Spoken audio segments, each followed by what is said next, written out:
தூத்துக்குடி பாராளுமன்ற தொகுதியில் போட்டியிடும் கனிமொழி கருணாநிதி எம்பிக்கு ஆதரவு கேட்டு ஜெகன் பெரியசாமி குறிஞ்சி நகர் பூங்கா, ஸ்டேட் பேங்க் காலனி பகுதி மற்றும் வேலவன் காய்கறி சந்தை உள்ளிட்ட பகுதிகளில் பொதுமக்களிடம் திமுக அரசின் 3 ஆண்டு சாதனை மற்றும் இந்தியா கூட்டணியில் தேர்தல் வாக்குறுதிகளை கூறி வாக்கு சேகரித்தார். தூத்துக்குடி பாராளுமன்ற தொகுதியில் திமுக துணை பொதுச் செயலாளர் கனிமொழி கருணாநிதி எம்பி 2வது முறையாக போட்டியிடுகின்றார். இதன் காரணமாக தூத்துக்குடி பாராளுமன்ற தொகுதி நட்சத்திர அந்தஸ்து பெற்ற தொகுதியாக மாறியுள்ளது. இதனைத் தொடர்ந்து கனிமொழி கருணாநிதி எம்பி கடந்த தேர்தலில் சுமார் 3 லட்சம் வாக்குகள் வித்தியாசத்தில் வெற்றி பெற்றார்.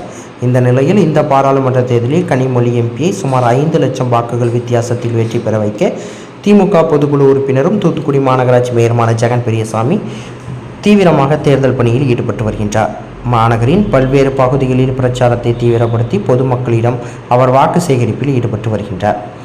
திமுக வேட்பாளர் கனிமொழிக்கு வாக்கு கேட்டு குறிஞ்சி நகர் பகுதியில் அமைந்துள்ள பூங்காவில் நடைபயிற்சி மேற்கொண்டிருந்த பெண்கள் மற்றும் ஆண்களிடம் தூத்துக்குடி மாநகராட்சி சார்பில் குறிஞ்சி நகர் பகுதியில் பல்வேறு தெருக்களில் சாலை வசதி, மேலும் மழைநீர் வடிகால் வசதி, தினசரி குடிநீர் என மாநகராட்சி சார்பில் மேற்கொண்டு வரும் பணிகளையும், திமுக அரசின் சாதனைகள் மற்றும் இந்தியா கூட்டணியின் தேர்தல் வாக்குறுதிகளை துண்டு பிரச்சுரங்களாக வழங்கி வாக்கு சேகரிப்பில் ஈடுபட்டார்.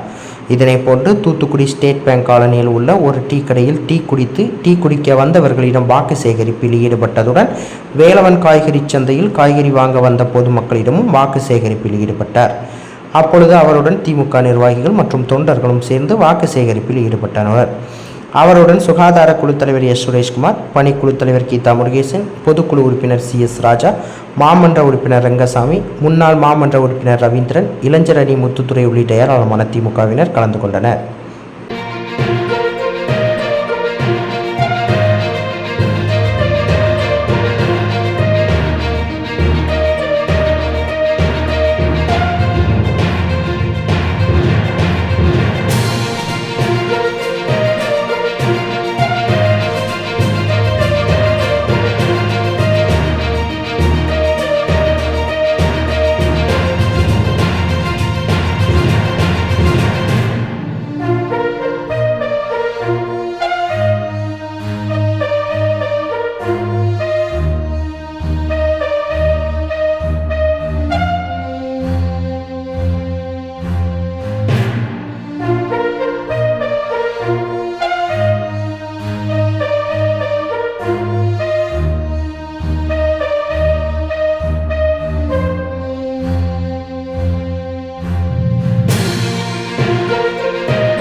செய்திகளை உடனுக்குடன் தெரிந்து கொள்ள உங்கள் கரம் டிவியை சப்ஸ்கிரைப் செய்யுங்கள்.